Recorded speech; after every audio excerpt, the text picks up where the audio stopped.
I think the most rememberable thing I can say about Guy was he always wanted you to be happy. Like, he was a very simple person from what I knew of him. I'm not saying that I knew Guy better than anybody else or that, we were best friends or anything like that. But like I said, I got this last year, I got to see a different side of him from, you know, 15 years ago. Um, I met Guy because at the time I was just getting into paintball, and I went crazy. I went crazy. I bought my Titman, Phantom X7 Titman uh, woodsman ball paintball marker, and I went off. I went crazy. Like, it was it was just such a good time. I wasn't making a lot of money, but life was good. You know, the wife and I had a really nice house. The kids were well taken care of. Was going to a lot of UFC events, tons of concerts with my oldest son, and we were always hosting my my in-laws. You know, we were always doing stuff. Um, at that time, at the time when I started getting into paintball, I started buying all these attachments for it, which little did I know it makes it much more heavier. And you want to be as light as you can, especially for the type of player that I was. Um, if you go on my YouTube channel, you see like I used to get shot so many times, but like I was always an enforcer. Like I was always on the attack, and it was so much fun.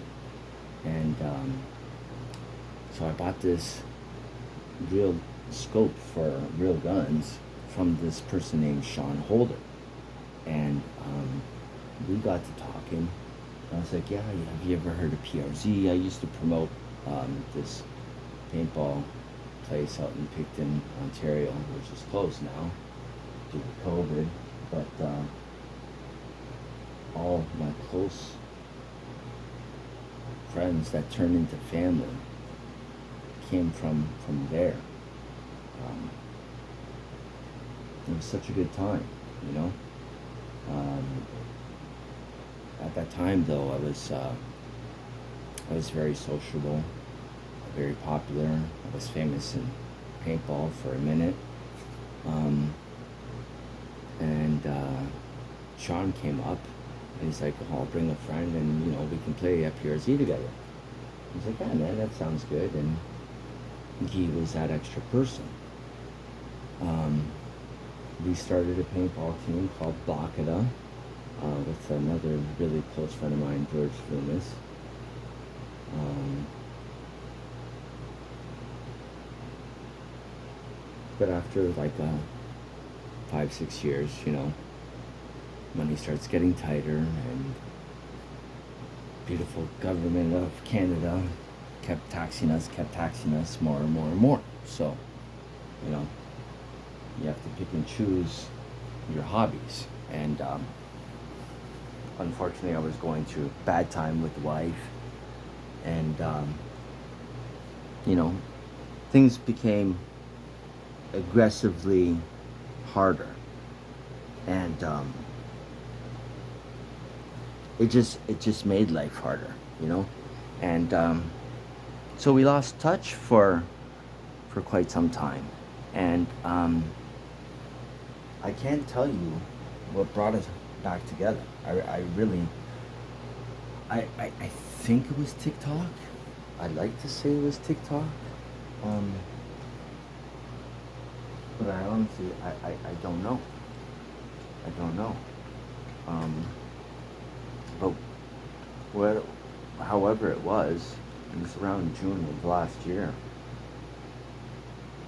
and I got to, we got to talking, and I was like, "Hey, you still talk to Sean?" He goes, "Yeah, we work together, but, we don't see much of each other." And I'm like, "I know, like, I went through a divorce, and we just kind of all separated because of, like, I started stepping back because of all the drama between all the guys we let in that we shouldn't have let in to our team.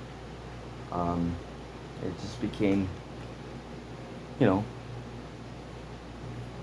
different.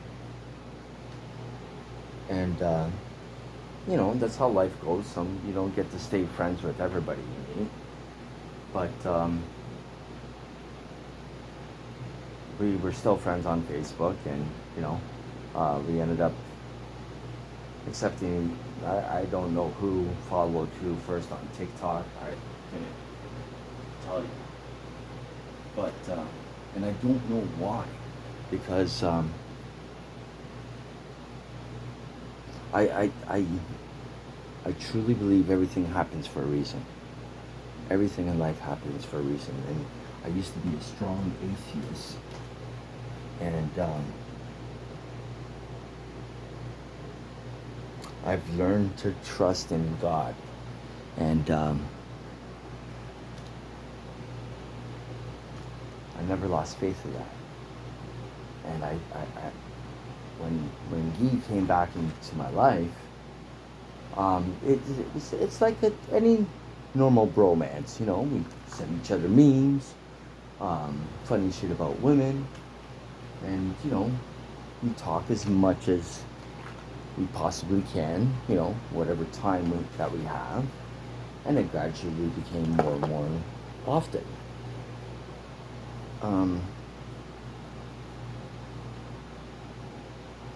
I'm still in shock. I've cried a lot today.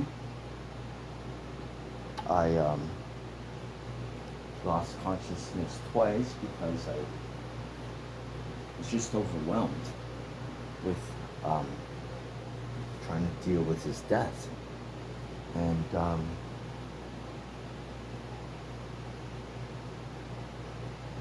I can't make sense of it because I wasn't close to his relatives. And so it makes it hard.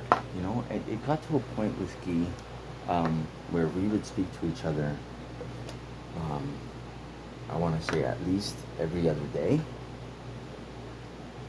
So I forget what was going on in my life, but I noticed after like the 5th day that I hadn't spoken to you. And you don't think the worst in those situations. He's still young. I believe he was 41 years old. Like, he wasn't old. He could have been younger. Like, I don't know. I'm pretty sure he was a lot younger than me, at least by 5 years. I never honestly checked. But I ended up messaging him. I'm like, hey man, you okay? Like, you haven't seen any of my TikToks? No, bro, there was this one that I saw. He was a killer. You didn't message me, or you didn't even see it. Like, what's going on? And he sent me 2 pictures. And he was all, hooked on these. And the last words he said to me was, I'm sorry. I almost didn't make it. And that was the last time I heard from him. I don't know what he went to the hospital for. I don't know why he died. The pictures that he sent, there was circles around the IVs, because he had IVs hooked up on each arm, or on each hand that went up his arms. It happened to my brother-in-law, my ex-brother-in-law, where we were paintballing and he twisted his Achilles heel, and he went to the hospital in Picton, and they didn't give him blood thinners, and a couple days later he ended up in a hospital in ICU, or the intensive care unit, and he almost died because of the air bubble. So I think that's probably what happened. Again, I don't know. Um, I'm gonna try to find out, but I'm still in shock. Um,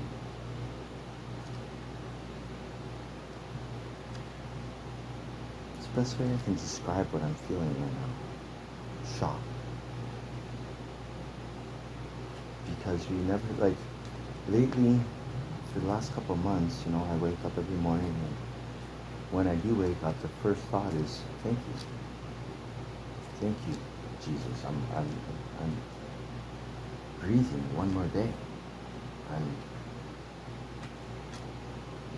I got one more chance, you know. But I'm like every other human. We don't. There's not enough time in a day to do what we need to do for the people that we care about. It's impossible. Society has really, really pushed us to the point where people are put in these impossible situations just to live. I know, because I was homeless for 7 months with no help from our government. And instead of turning on each other, we always talked about it. It's like, it would be nice to see us all get together and change something. Like, there's got to be something we can do if we all come together. And then Guy said it in one of the talks that we had. He goes, you think about it realistically. And don't forget this conversation. He goes, if we all set a day and we just kept it between us, just the people that set it up with however many people that we can. He goes, but think about it this way. There's 3.5 million people accountable for in Toronto. He goes, what if one day 2 million people didn't go to work? What would happen? I'm like, are you kidding? He goes, think about it. 2 million people out of 3.5 don't go to work. What's happening? I'm like, in my day, I'd be looting, bro. I'd be looting. Everybody was fucking. And then we talked about COVID, how everybody stood in line and took it up the ass, and it was like, nobody did nothing. In my day, even when I came back to Canada in 2003, we were living at Kipton and Finch, and the power went out. We were living on the 21st floor. I had my baby. David was, I think, a year and a half at the time, and Joey was like fucking 7 or 8, and we had to pay cash and bring those big jugs of water, and I got barbecue in my hand and my baby, and 21 floors. And only because of my family, I was worried about my family, But honestly, like, there was looting that night. It was beautiful. Like, if you see videos of people stealing from big corporations, I love seeing that shit. Nobody gets hurt. It's just those companies that suffer. I think we need more of that shit, And me and Guy used to talk about that all the time. All the time. And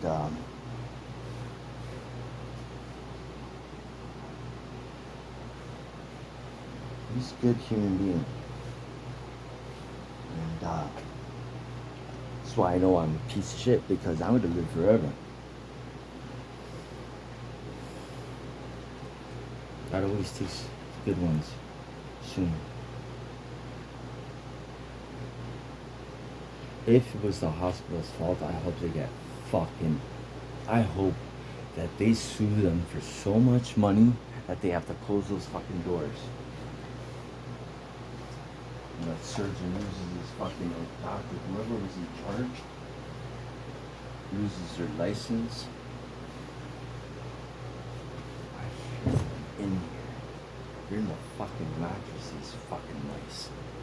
I wonder why I can't fucking sleep. Every time I close the fucking lights, I feel them all over me. Fucking girls feel me. Like all the fucking holes, they just keep getting bigger. These fucking pinheads. But I'm gonna miss him. I'm gonna miss him. He was good people. It's hard to find good people in this fucked up world.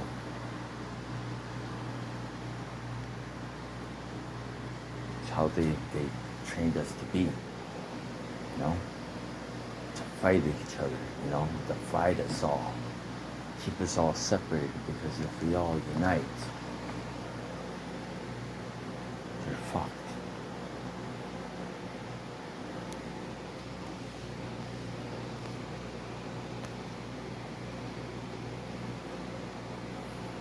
If you have people that you care about, tell them. Don't wait and go to a funeral afterwards, because what's the point then? You know? I message my kids every morning. And I remember my youngest was 16 at the time. I was dropping him off to his mom's. And he asked me, he's like, Dad, why do you always message me first thing in the morning? I was like, baby, because if Daddy dies, if something happens, I got to say I love you one last time. Like, I don't want you to feel bad that you never got to say goodbye, because that's our goodbye. You always message me back. He never used to message me back, and I used to give him shit all the time. But it's funny how our relationship has grown, which I'm so proud of. I'm so proud of him. I love both of my boys so much. I don't realize there's nothing that they can do that would falter from that. But he understands it now, you know? And when you become a parent, you never know if you're making the right choices, are you doing the right things. And my dad wasn't around. He bolted when I was 14. Yeah, got divorced, but I can't complain, because I was brought up good, you know, like had a house, motorcycle, cottage. I got nothing to complain about in that retrospect. Just lack of love. But I like to believe, because of that experience, I got to be a good dad. And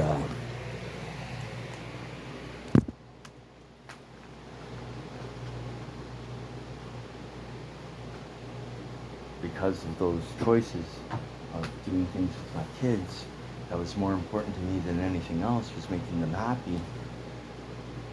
My oldest got me into paintball, which I got to meet all the people that I call family today. So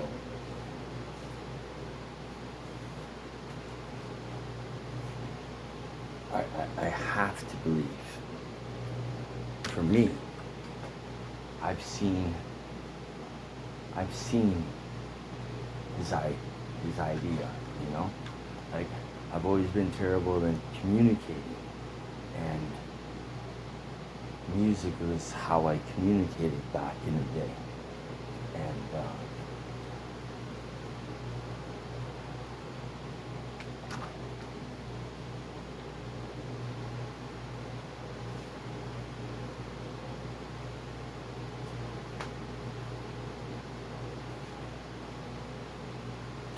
I know that knowing how he died and what killed him isn't going to bring him back.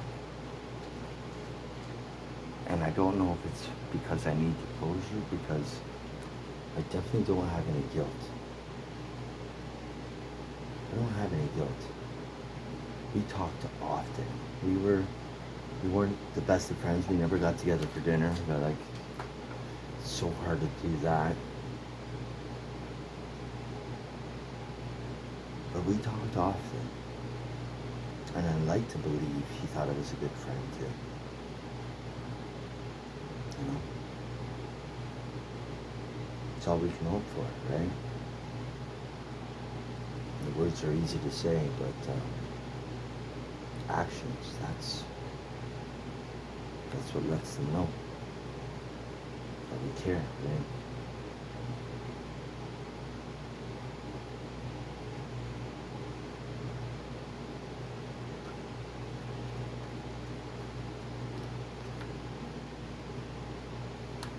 I miss you, Guy.